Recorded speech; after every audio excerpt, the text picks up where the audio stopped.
میری ماں اور دونوں بڑی بہنوں کو فلم دیکھنے کا بہت شوق تھا، جبکہ والد اتنے غریب تھے کہ ہمارے گھر میں ٹی وی تک نہ تھا۔ ہم ڈرامہ دیکھنے پڑوس میں جایا کرتے تھے۔ والد مزدوری کرتے تھے، دیہات میں مزدور کو بہت کم اجرت ملتی تھی اور امی جان اچھی زندگی گزارنا چاہتی تھی۔ وہ اکثر ابا سے کہا کرتی تھی کہ شہر چل کر رہتے ہیں، وہاں کم از کم مزدوری تو مل جاتی ہے اور اچھی اجرتیں بھی مل جاتی ہے۔ والد کہتے، بڑے شہر میں رہنے کا ٹھکانہ حاصل کرنا بہت مشکل ہے، کرائے پر مکان لیں گے تو کھائیں گے کہاں سے؟ یہاں کم از کم مکان تو اپنا ہے، اچھا صحیح لیکن زمین تو اپنی ہے جس پر چارہ اگا کر گائے اور بھینس بکریاں پال لیتا ہوں۔ بچوں کو ناشتے میں دودھ، مکھن اور بکرا عید پر جب ہمارے مویشی فروخت ہو جاتے ہیں تو سال بھر کے لیے گرمی سردی کے 2 جوڑے کپڑے بھی آ جاتے ہیں۔ امی ان فائدوں کو خسارے جان کر شوہر کی باتوں کا مذاق اڑاتی تھی، کہتی تھی کہ تم چھوٹے ذہن کے انسان ہو، رہو گے غریب کے غریب، کبھی اپنے اور بچوں کی ترقی کا نہ سوچنا۔ ابا جب کوئی بکری کا بچہ فروخت کرتے تو ماں کہتی کہ بچوں کے لیے جوتے خریدنے ہیں یا گھر کی کوئی اور شے لینی ہے، لیکن وہ ان پیسوں سے اپنی بہن کے ہمراہ شہر جا کر فلم دیکھ آتی۔ والد کو پتہ چلتا تو وہ بہت خفا ہوتے، کہتے کہ اپنے ساتھ میری بیٹیوں کو بھی خراب کر رہی ہو، کم از کم ان کو ساتھ نہ لے کر جایا کرو۔ ماں والد کی ایک نہ مانتی، کبھی کبھی ان دونوں میں لڑائی بھی ہو جایا کرتی تھی، یوں گھر کا ماحول خراب ہو جاتا تھا۔ اس روز کی چکچک سے تنگ آ کر ابا نے ایک روز میری ماں کو مارا تو وہ لڑ کر اپنے بھائی کے گھر چلی آئی اور ہم تینوں بہنوں کو بھی ساتھ لے آئی۔ کچھ دن بعد ابا منانے آئے، وہ نہ مانی اور طلاق کا مطالبہ کر دیا۔ ماموں نے بہن کا ساتھ دیا اور یوں میری ماں نے شوہر سے طلاق لے لی۔ ہاں تو امیر بننے کے خواب آنکھوں میں سجا کر گھر سے نکلی تھی، لیکن کچھ دن ممانی نے برداشت کیا، پھر وہ سوچ سمجھ کر باتیں سنانے لگی تو ماموں نے امی کو مشورہ دیا کہ تمہیں تو شہر جانے کی بڑی آرزو تھی، اگر جانا چاہتی ہو تو میں تمہارا ساتھ دینے کو تیار ہوں، میں وہاں رکشہ چلا لوں گا اور تم کوٹھیوں پر کام ڈھونڈ لینا، دونوں بڑی لڑکیوں کو ساتھ لگا لو گی تو تینوں مل کر اچھا کما لو گی، تمہارے دن ٹھہر جائیں گے۔ امی کو یہ بات پسند آئی اور وہ ہمیں لے کر ماموں کے ہمراہ شہر آ گئے۔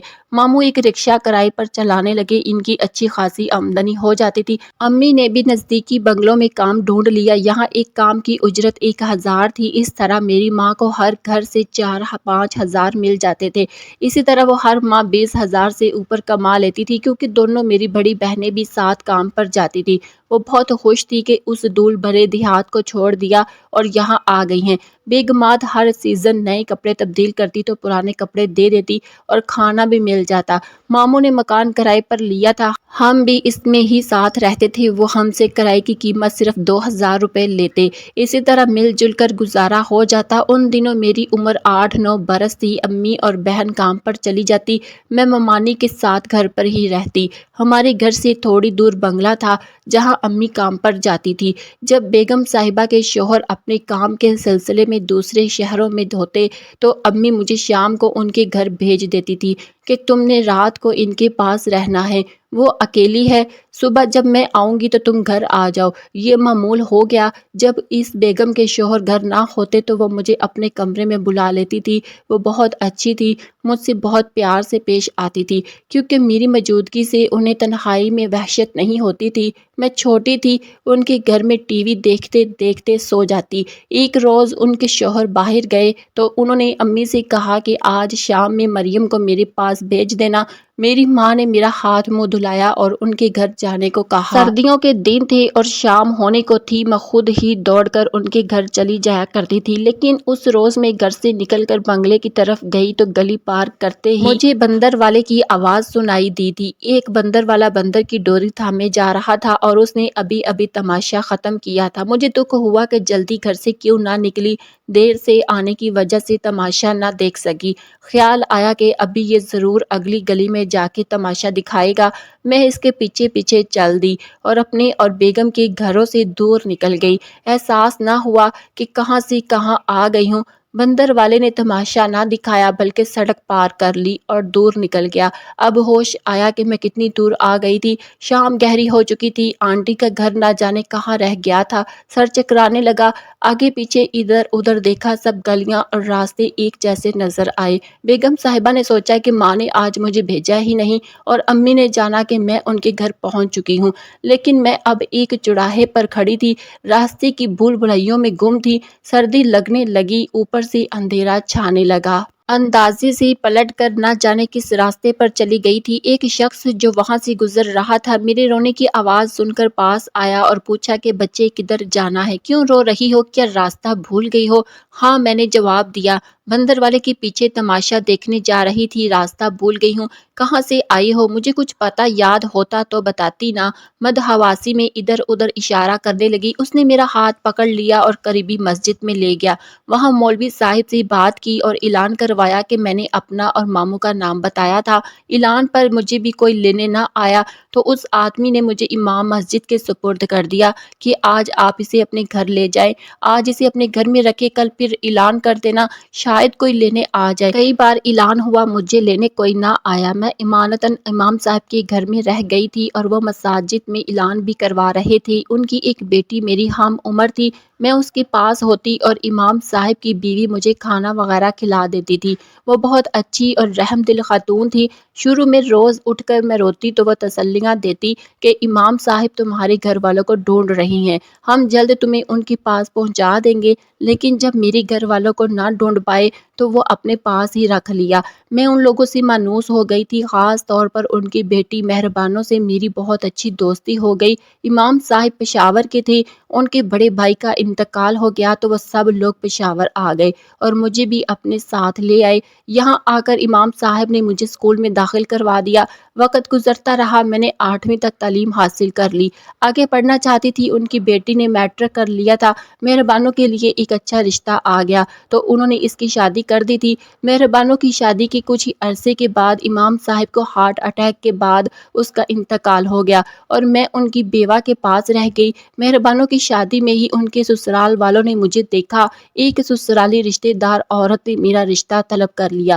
خالہ جی بیوہ تھی، جلد لڑکی کے فرائض سے سبکدوش ہونا چاہتی تھی، بس لڑکا اچھا دیکھ کر ہاں کر دی اور سال بعد ہی مجھے رشید کے ساتھ ہی رخصت کر دیا۔ یہ سب کچھ اس قدر جلد ہوا کہ مجھے سوچنے سمجھنے کا موقع ہی نہ ملا۔ سوچ کر بھی کرتی بھی کیا، اب میرے ورثہ میں یہی لوگ تھے۔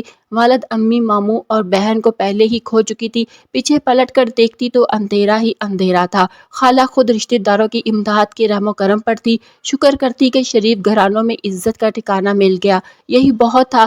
رشید بہت اچھے انسان تھے، مجھ سے محبت کرتے، ساس نند دیور سبھی لوگ عزت سے پیش آتے۔ بہت زیادہ عیش و آرام کی زندگی نہ تھی، 2 وقت کی روٹی میسر تھی، سب آپس میں صلح سے رہتے، گھر میں سکون تھا اور میں بھی سکون سے تھی۔ بے شک میں لاوارث تھی، میرا اپنا کوئی ہی خاندان نہ رہا تھا، لیکن قدرت نے ایک بیٹے اور 2 بیٹیوں سے نواز دیا تھا تو میرا اپنا خاندان تخلیق ہو گیا۔ زندگی میں جو خلا تھی وہ پر ہو گئی۔ اب میں زیادہ ماضی اور اپنوں کے بارے میں نہ سوچتی تھی۔ ہاں، کبھی کبھی شوہر سے کہہ بیٹھتی تھی کہ کاش کوئی ملتان جا کر میرے والدین کی کھوج لگا دیتا تو یقین تھا کہ میں انہیں مل جاتی۔ رشید نے اپنے دل میں یہ تہیہ کر لیا تھا کہ ضرور میرے والدین میں سے کسی کا کھوج لگا لیں گے۔ انہوں نے بتائے بغیر اپنی طرف سے کوشش جاری رکھی۔ وہ جانتے تھے کہ میں نے مجبوراً حالات سے سمجھوتا کر لیا تھا۔ یہ حسرت ایسی تھی کہ تا عمر مٹائی نہ جا سکتی تھی۔ آج بھی جبکہ خود بچوں والی تھی، خود کو والدین سے بچھڑی ہوئی بچی پاتی تھی۔ ایک روز وہ کسی دوست کے ساتھ ملتان گئی جہاں ایک دیہات میں ذریعہ رازی کی جگہ فروخت کے لیے تھی۔ ان کا یہ دوست اس آزاری کو خریدنا چاہتا تھا۔ اچانک ماموں سے میرے شوہر کی ملاقات ہو گئی اور باتوں باتوں میں ماموں کے منہ سے نکل گیا کہ آج سے 15 سال پہلے میری بھانجی ملتان میں کھو گئی تھی، جس کا ابھی تک سراغ نہیں ملا۔ رشید کے کان کھڑے ہو گئے۔ انہوں نے پوچھا بچی کا نام کیا تھا؟ انہوں نے نام اور عمر بتائی۔ تب جو معاملات رشید کو بتائے تو ماموں نے کہا کہ ہاں وہ میری بھانجی ہے۔ انہوں نے میرے شوہر سے ہمارے گھر کا پتہ حاصل کیا اور کہا کہ ان کی والدہ کو اطلاع کر دوں، ان دونوں مریم کی والدہ لاہور میں ہے، مجھے وہاں جا کر اسے بتانا پڑے گا اور ساتھ لانا ہوگا۔ رشید نے گھر آ کر مجھے خوشخبری سنائی تو میری خوشی سے مرنے والی کیفیت خیریت ہو گئی۔ یقین نہیں آتا تھا کہ 15 برس کے بعد ایسا معجزہ ہو سکتا ہے۔ دن رات کی سبھی دعائیں رنگ لے آئی تھی، دنیا کی ہر چیز اچھی لگنے لگی۔ اب رات دن ماں اور بہنوں کا خیال رہتا کہ وہ آئیں گی تو کیسے ملوں گی، امی کتنی خوش ہوگی۔ خدا خدا کر کے وہ دن آ گیا۔ ماموں نے لاہور سے رشید کو فون کیا کہ وہ شام کو آ رہے ہیں۔ گیٹ کی گھنٹی بجی، میرا دل دھڑکنے لگا۔ شام کے 5 بجے تھے، رشید گھر پر تھے۔ انہوں نے ہی دروازہ کھولا اور امی اور بہنوں کو گھر میں لے آئے۔ ماموں بھی ہمراہ تھے۔ میں ان کو دیکھ کر حیران رہ گئی۔ والدہ اور دونوں بہنوں کے کپڑے قیمتی اور فیشن دار تھے اور انہوں نے زیورات پہنے ہوئے تھے، بال بیوٹی پارلر سے بنا رکھے تھے اور میک اپ کیا ہوا تھا۔ غرض کہ وہ کسی امیر گھرانے کے لگ رہے تھے۔ کیا واقعی یہ میرے اپنے لوگ تھے جن کو پیٹ بھر کر کھانا نصیب نہ تھا، لوگوں کی اترن پہنتے تھے اور شہر میں رہنے کا ٹھکانہ بھی میسر نہ تھا؟ خدا کی قدرت کے میرے قدم جہاں تھے لمحہ بھر کو وہاں ہی رک گئے۔ وہ بھی ولہانہ انداز میں آگے نہ بڑھی اور نہ بہنوں نے دوڑ کر گلے لگایا۔ اجنبی سی نظروں سے کچھ دیر کبھی مجھے اور کبھی میرے چھوٹے سے گھر کو دیکھ رہی تھی۔ ڈھنگ کا فرنیچر تک نہ تھا۔ آخر کار رشید نے کہا کہ آنٹی جی، کیا آپ اپنی بیٹی کو گلے سے نہیں لگائیں گی؟ تب ماں آگے بڑھی اور مجھے گلے سے لگا لیا اور بہنوں نے بھی پیار کیا۔ ان کے کپڑوں سے اتنی بہترین خوشبو آ رہی تھی کہ میرے دل و جاں معطر ہو گئے۔ یہ سب ایک ایسا خواب جیسا لگ رہا تھا۔ صبح سے ان کی آمد کی تیاری میں لگی تھی، سارا گھر صاف کیا اور کھانا بنایا۔ اس تیاری میں میں اپنے بچوں کو بھی بھلا بیٹھی تھی۔ امی کو دیکھ کر لگا تھا کہ میرے بیتے ہوئے 15 برس واپس لوٹ آئے ہیں۔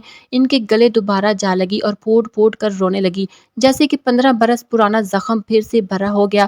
میں نے کھانا لگا دیا۔ رشید ان سے باتیں کرنے میں مصروف ہو گئے۔ انہوں نے تھوڑا سا کھانا کھایا اور چند گھنٹے آرام کیا۔ میرا خیال تھا کہ وہ کچھ دن ہمارے پاس رہیں گی، مجھ پر جو بیتی اس کی داستان سنیں گی اور اپنے پر جو گزری وہ بھی بتائیں گی، لیکن رات کو ہی انہوں نے واپس جانے کا بول دیا۔ میں بہت حیران ہوں کہ میری ماں اور بہنیں کتنی بدل گئی ہیں۔ اتنی مدت سے ان سے بچھڑی ملی تو یہ اب چند گھنٹوں کے بعد لاہور واپس جانے کا کہہ رہی ہے۔ میں نے شکوہ کیا، آپ لوگوں سے ملنے کی خوشی میں پاگل ہو رہی تھی، آپ ایک رات بھی نہیں ٹھہریں گی؟ ایسی کیا مجبوری ہے؟ امی نے جواب دیا، بیٹی ایک بہت بڑی مجبوری ہے۔ تمہاری دونوں بڑی بہنوں نے لاہور میں ملازمت کر لی ہے اور اب کل ان کا وہاں ہونا بہت ضروری ہے کیونکہ انہیں ڈرامہ مکمل کروانا ہے۔ میری بات سمجھ میں نہ آئی۔ خیر وہ وعدہ کر کے اسی رات واپس چلی گئی کہ فون پر بات کریں گی اور پھر فرصت سے آئیں گی۔ ماموں بھی ہمراہ چلے گئے۔ رشید بھی کچھ بجھے بجھے تھے، مجھے کچھ بتانے سے گریز کر رہے تھے۔ جب افسردہ دیکھا تو بولے، مریم اداس نہ ہو، تمہاری تمنا تھی کہ ماں اور بہنوں سے ملوں، اللہ نے ملا دیا۔ وہ بے قراری اور تڑپ ختم ہو گئی۔ اب سکون کی زندگی اپنے شوہر اور بچوں کی خاطر جیو۔ تمہاری بہنوں کو کبھی ملنا ہوگا تو آ جائیں گی۔ واقعی ان کی مجبوری تھی کہ مزید رکنا ممکن نہ تھا۔ آخر ایسی کیا مجبوری تھی کہ مجھے نہیں بتانا؟ رشید کہنے لگے کہ تمہاری والدہ کی ملاقات ایک ایسے شخص سے ہوئی تھی جن کا تعلق تھیٹر سے تھا۔ تمہاری ماں کو اپنی لڑکیوں کو فلموں میں کام کروانے کا شوق ہو گیا، اس شخص سے شادی کر لی اور وہ ان کو اپنے ساتھ لاہور لے گئی، جہاں تمہاری دونوں بہنوں کو سٹیج پروگراموں میں چھوٹے موٹے رول ملنے لگے اور پھر وہ اس شعبے میں وابستہ ہو گئی۔ وہ بڑی ہیروئن بننے کی خواب دیکھتی تھی، لیکن کیا سے کیا بن گئی۔ یہ ہے تمہاری ماں کی زندگی اور فلموں کا شوق جو پیسوں کے لالچ میں ان کو نہ جانے کہاں سے کہاں بہا لے گیا۔ یہ تمام احوال تمہارے ماموں نے مجھے بتایا ہے۔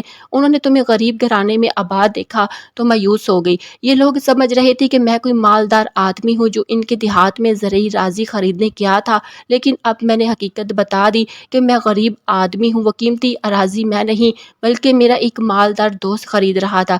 میں تو صرف ساتھ گیا تھا کیونکہ تمہارا ماموں مال میں معمولی ملازمت پر وہ میری رہنمائی چاہتا تھا۔ یہ سن کر وہ مایوس ہو گئے۔ میرا معمولی گھر دیکھ کر اب میں سمجھی کہ کیوں میری والدہ اور بہنوں کا منہ اتر گیا تھا۔ انہوں نے میری بچوں کو بھی گود نہ لیا اور ایک رات بھی میرے گھر میں نہ گزاری کیونکہ کل ان کی بیٹیوں کی شوٹنگ کا دن تھا۔ مجھے بہت صدمہ ہوا۔ یہ باتیں سن کر دل میں شرمندہ تھی کہ نہ جانے میرے شوہر کیا سمجھ رہے ہوں گے۔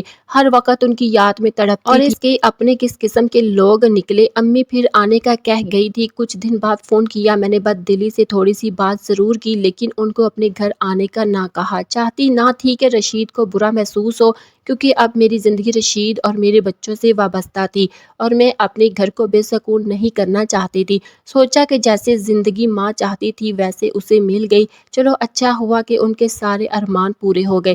پہلے میں ابا کو ظالم سمجھتی تھی، ان کو دوش دیتی تھی۔ اب سوچتی تھی کہ ابا دوشی نہ تھے، قصوروار میری ماں تھی جس نے چمکتی دھمکتی زندگی کے شوق میں شوہر کو چھوڑ کر گھر برباد کر لیا، بچیوں کو شہر و شہر خوار کیا اور ہمیں ہمارے والد کے پیار پیار اور شفقت سے محروم کر دیا۔